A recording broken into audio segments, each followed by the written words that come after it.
Assalamualaikum warahmatullahi wabarakatuh. Selamat pagi guys. Kali ini akan mereview banyak pertanyaan tentang bagaimana cara menghitung penyusutan dalam kita bermain di daur ulang plastik ya guys. Nah itu saya akan memberikan masukan berdasarkan pengalaman kita, pengalaman saya senior bahwasanya kalau kita berbisnis di plastik itu kalau penyusutan itu tidak bisa ditentukan secara pasti, realnya tidak bisa. Karena apa guys, setiap kita belanja apapun, belanja barang apapun itu, belanja hari ini dengan besok beda, meskipun jenisnya sama tapi penyusutannya beda. Nah, kenapa saya bilang begitu? Karena kita itu beli di dalam karung. Di dalam karung itu isinya macam-macam. Jadi tidak sama, yes. Meskipun namanya sama, misalkan kerasan gabruk. Nah, di sini kita tidak bisa menghitung bodongnya ada berapa, ini ada berapa, ini ada berapa. Jadi repot kalau kita menghitung ini. Wah, kita jual 2000 penyusutannya sekian persen, berarti kita harus belajar, nggak hancur kita guys kalau gitu. Nah, rumusnya ya kalau kita beli itu ya kalau bisa rumusnya ya kita cari keuntungan sebanyak-banyaknya selama kita itu di lapangan masih laku, dalam arti kita masih punya gimana ya, itu lapak atau langganan kita itu masih bisa jalan istilahnya dalam jual kepada kita, mereka masih punya untung. Nah, karena penyusutan itu saya yakin tidak sama ya guys ya. Meskipun kita belanja siap giling pun itu sudah beda, nanti yang kelem berapa persen itu tidak bisa, karena barang rosok namanya kita daur ulang itu, kita itu asalnya dari sampah. Jadi saya yakin tidak bisa disamakan, tidak bisa dihitung secara pasti ya. Jadi bagaimana caranya ya, kita mencari sepeleng yang sebanyak-banyaknya. Dalam arti kita misalkan emberan kita jual 6.000 PP warna ya, kita kalau bisa beli ember itu kita beli di harga 2.000 atau 1.800 ya, itu kita masih punya kan toh. Kalau kita itu nanti kena susut banyak, masih ada sepeleng untuk nutupinya ya guys ya. Jangan kita beli mepet-mepet, kita mepet ambil pasti untung 500, misalkan kita belanja, kita jual 6.000, kita ongkos gilingnya misalkan 500, sortirnya 1.000, berarti kita belanja di angka 4.000 ya hancur guys. Karena itu kelemahannya itu tidak pasti. Misalkan ya itu contoh aja, karena kita takut kalah dengan dagang lain, lapak lain, saingan lain ya, kita harus bisa dewasa mengatur semua itu ya guys. Dalam arti dewasa kayak kita itu pemain, jangan mau dimainkan. Nah itu ya guys. Jadi kalau bisa kita bisa beli di titik dimana harga waktu murah, hancur-hancurnya kita belanja sebanyak mungkin, karena itu pasti murah, barangnya banyak. Nah kita harus belanja sebanyak-banyaknya guys. Lainnya yang untuk muter apalah itu, kalau rosok itu sebisa mungkin kita itu benar-benar menguasai ilmunya. Jadi jangan hanya istilahnya terpaut oleh keadaan. Jadi misalkan kita itu beli semurahnya ya, waktu itu pasti ada timingnya, waktu murah pasti ada waktu mahal.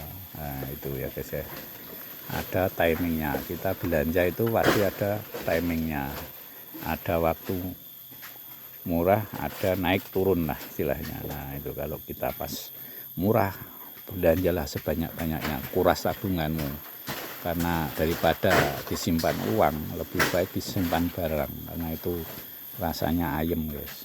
Tapi ya kita jualnya ya waktu harga sudah naik itu guys. Itu juga termasuk, karena itu orang mau di titik situ itu juga tidak mudah ya guys. Nah, itu cuma perlu waktu, cuma saya kasih masukan aja. Orang kalau mau di titik seperti itu memang sudah istilahnya modalnya kuat, tapi mereka orang-orang kuatnya memang seperti itu.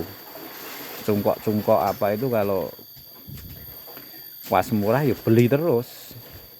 Itu sudah gilingan itu tumpuk sampai hancur karungnya. Itu waktu jual ya belinya 5.000, jualnya 15.000. Itu kalau cungkok-cungkok itu saya lihat itu rumusnya begitu ya. Jadi nyetok. Nah, itu stok yang paling utama itu. Kita harus berani nyetok barang. Nah, itu ya, di titik itu banyak sekali masalah-masalah yang harus kita hadapi juga guys, termasuk itu permodalan juga harus kuat ya. Jadi landasan yang paling utama itu sebenarnya ilmu. Kalau kita itu tahu barang, tahu jenis, tahu apa, pasti kita itu nanti juga bisa jual dengan nilai yang lebih. Nah itu juga, nah, itu karena kita tidak bisa dibodohi. Oh ini barangnya ini A, ini B, ini barang sekian. Nah kita tidak bisa.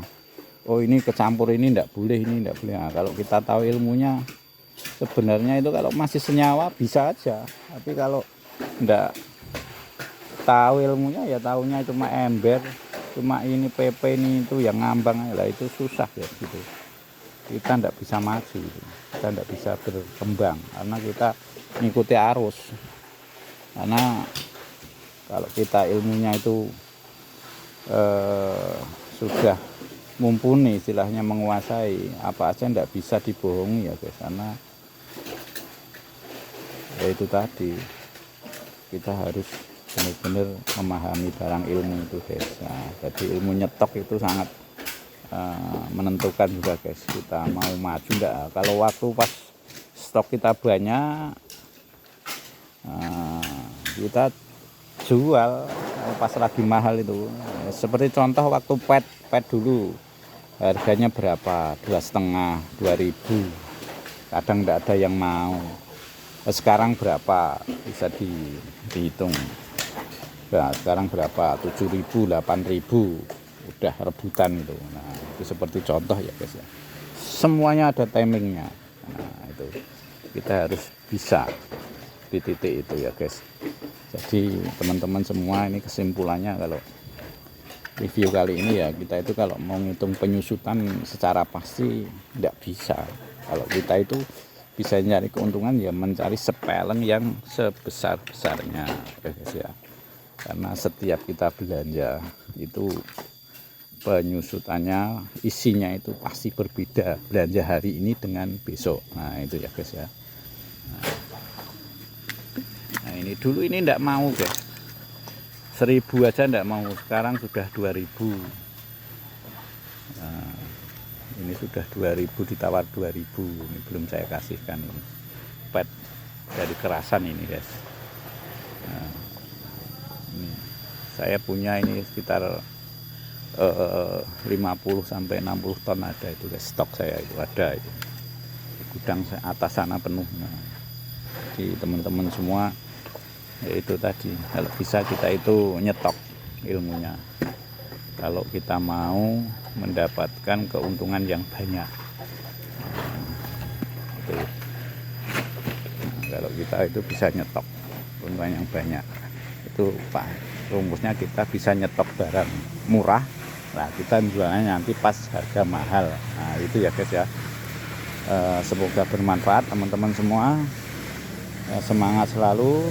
Assalamualaikum warahmatullahi wabarakatuh.